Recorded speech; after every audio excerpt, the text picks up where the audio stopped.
బాగున్నావా? బాగున్నా. ఏం విశేషాలు? పెళ్ళి పెళ్లి కాదు, రిటైర్మెంట్ ఫంక్షన్ ఉంది. ఎప్పుడు? ఆదివారం నాడు. అవునా? ఒక 40 నుంచి 50 పుట్టేళ్ళు వస్తున్నారా? డిన్నర్ ఉంటుంది భారీగా. ఇప్పుడు ఎంత వస్తుంది పెన్షన్? ఇప్పుడు 70,000 వస్తుంది పింఛన్. 70,000 వస్తుంది. మళ్ళీ జీతం వచ్చినట్లేనా? అంతే ఎట్లా రిటైర్మెంట్ అయిన తర్వాత ఆలోచన ఏమిందంటే ఇప్పుడు రిటైర్డ్ అయినా కదా, రాజకీయాల్లో పోయి సరే జస్ట్ ఎమ్మెల్యే పోటీ చేసి రాజకీయాల్లోకి ఎంటర్ అవుతున్నావా? ఎంటర్ కావాలని. లేదనా, నీలాంటి వాళ్ళు రాజకీయాల్లోకి రావాలా, నిలవన్నా నేను 200 ఓట్లు వేపిస్తా. ఒకసారి కాదు, వరుసన 3 సార్లు నువ్వు ఎమ్మెల్యే కావాలనేది నా కోరిక. అయ్యి నాకేం తిక్కనా, ఒకసారి ఎమ్మెల్యేగా పోటీ చేసి గెలిచిన తర్వాత 5 ఏళ్ళు ఉంటుంది కంటిన్యూ. తర్వాత మళ్ళీ ఎమ్మెల్యేగా పోటీ చేయను. ఎందుకు? ఎంపీకి పోతా.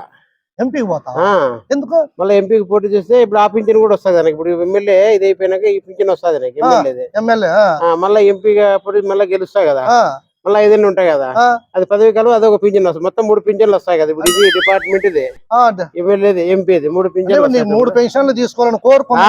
అదే అది డిపార్ట్మెంట్ పెన్షన్ 70,000. అవును. ఎమ్మెల్యేగా గెలుతావు, మళ్ళీ తర్వాత ఎమ్మెల్యే పెన్షన్, మళ్ళీ 3 పింఛన్లు, మళ్ళీ ఎంపీగా పోతావు. అవును. మళ్ళీ 5 సంవత్సరాలు ఎంపీ. అవును. మొత్తం ఇన్ని పెన్షన్లు తీసుకుంటా. అంటే రాజకీయాల్లో ప్రజలు సేవ చేస్తారు కదా. ఊరున్నాయి ఎవరు తమ్ముడి కల్లో సేవ చేస్తారు ప్రజలకు ఉండదు. సరే నేను వస్తాను. పోనా మర్చిపోదు నువ్వు.